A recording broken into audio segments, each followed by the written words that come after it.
I'll tell you what I told the feds 15 years ago.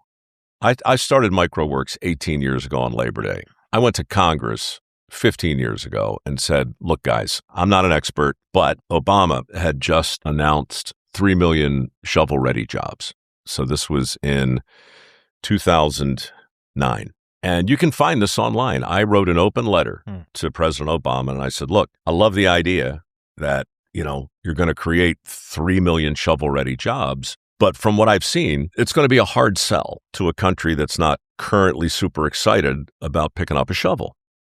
Like, you need better PR. You're going to need to explain what these jobs are. You're going to need to explain why they're valuable and how they can get you to a six-figure income quick, because they can.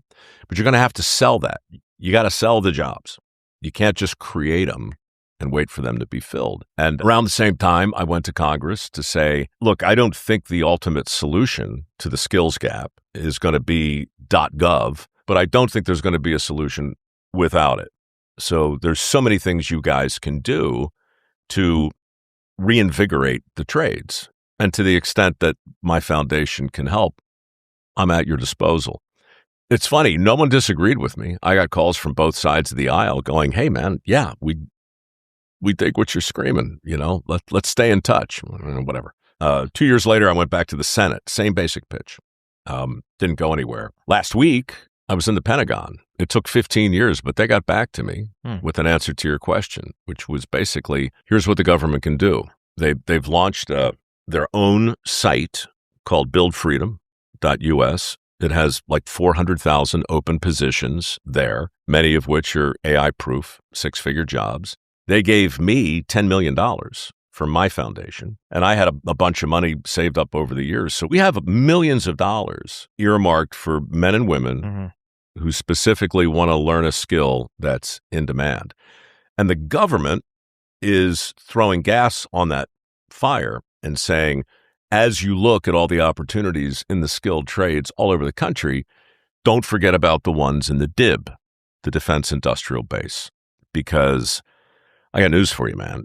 The people who build our submarines, they're freaking out.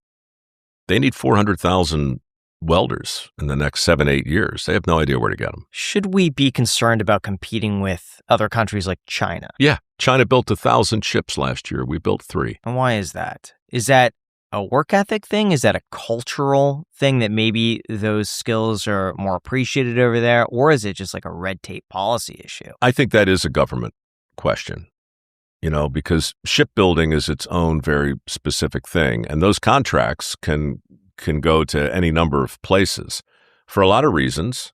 And you could look at organized labor, unions, you can look at importing steel, you can look at all kinds of different factors that might make it a lot more efficacious to give the business to South Korea. China's not building our ships, South Korea is. So getting that industry back in this country is something this administration wants to do. They want to reshore. They want to reindustrialize. And look, just to be clear and not make it too political, I told President Obama 15 years ago, I'm like, look, man, I'm rooting for you. I want to see this work. I care about our country, and I love the idea of closing the skills gap and making a more persuasive case for the trades.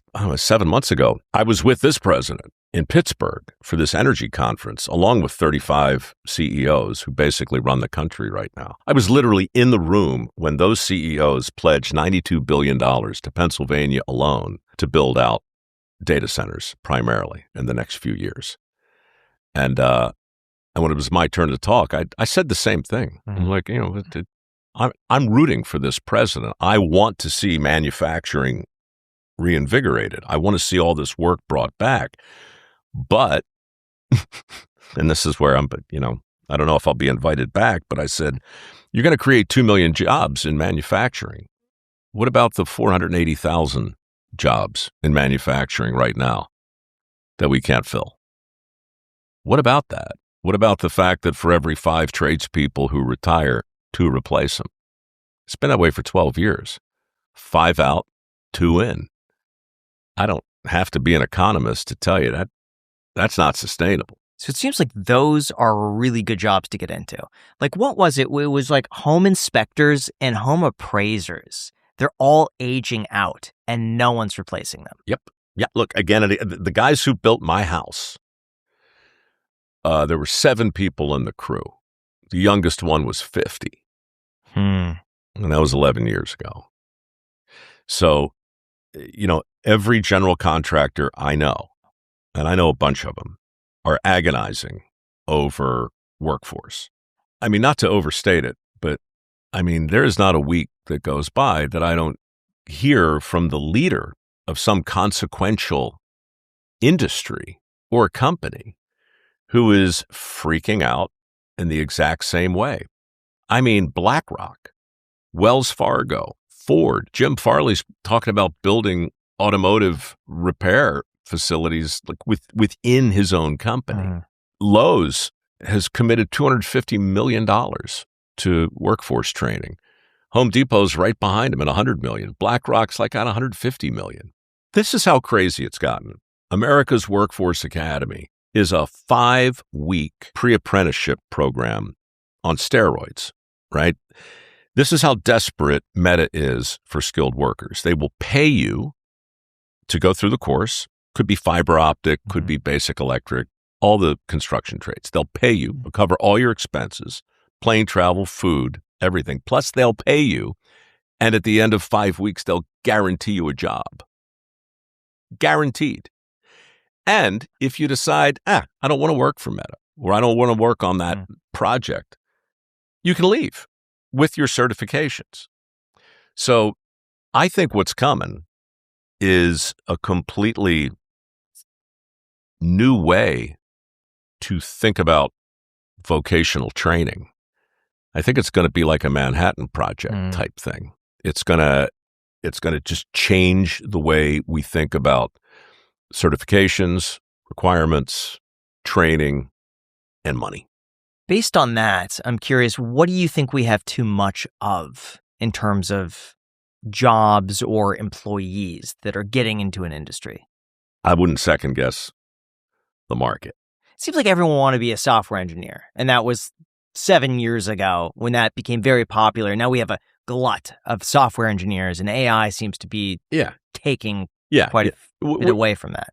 We're not suffering from too few influencers. We're not suffering as a country from too few American Idols. We're not suffering. I mean, like you can go down the list of things, right? Okay. Again, it's basic supply and demand.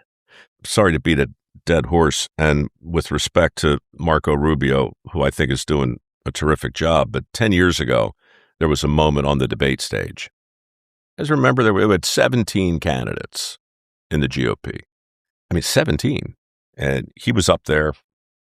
This also goes back to, what happens when an organization realizes its customers want something they don't want them to want. I still remember, I think it was 𝗖𝗢𝗡𝗚𝗧, the head of the GOP, going, look at all these amazing choices up here. We have him, we have her, this doctor of color, we have this, we have that. So many choices. Anybody but the guy in the middle. Right? It's like anybody, not that guy. Well, we all know what happened to that guy. But the point is, in the middle of that debate, I forget what the question was, but Marco said, and I'll tell you something else, what our country needs are fewer philosophers and more welders. And the crowd, a big applause line. And I'm watching, I'm like, oh boy. So like an hour later, I go on my social channels, such as they were, like 7-8 million people there. And most of them were like, hey man, did you hear that? He's singing your song. And I'm like, no, actually it's not. It's not. I've never meant to suggest that what's plaguing the country are too many philosophers. That's not the way to think about it. What we need are more philosophers who can run an even bead and understand the mechanics of, fabricating steel. And we need more welders who can talk intelligently about the Stoics and about logic and reasoning and Aristotle and Nietzsche and Descartes and Kant. And why does it have to be one or the other? That I think, that's what I meant by I think we're going to have to reimagine education because we're like stuck in this prison of two ideas where we got too much of this and not enough of that. And therefore, we got to get rid of some of this. But that's the real message of the skills gap, too. Like, why do we still talk about unemployment as if it matters? You know, that 𝗪𝗧𝗪𝗧 guy, same guy, the Men Without Work book, he says pretty persuasively, I think, that you'd be hard-pressed to find a more meaningless statistic than the number of people who are unemployed. That's an artifact of the Great Depression. Because in those days, you know, if you had 12 million people out of work, you could create jobs and those people would take them. Today, the unemployment rate is what it is, but you've got 7.2 million open jobs. Most of them don't require a 4-year degree. Then you've got this other cohort of 7 million men who are just not impressed or not interested. And so this idea that the number of people who aren't working are not working because there's no opportunity, that it's just not, it just doesn't hold up anymore. Now, really quick, I just want to say that most people know that they should have an LLC, but they keep pushing it off because it sounds super complicated. Well, that's why we partnered with Northwest Registered Agent. They make the entire process so simple that you could just get it done today. For $39 plus state fees, Northwest forms your LLC and handles the state filings for you. You get your operating agreement, member certificates, and banking resolutions, which is all the paperwork that actually makes it official. And that's all that, plus a free domain, email, phone line, brand protection, and mail forwarding are bundled in so your business is ready to operate in the same day. And your home address never goes on the public record. Northwest uses their own address in your filings instead of yours. So if forming an LLC has been sitting on your to-do list for long enough, today is the day. Just go to northwestregisteredagent.com to get started. That's northwestregisteredagent.com, or click the link down below in the description to get your LLC filed. Thank you to Northwest Registered Agent for sponsoring this episode, and back to the podcast.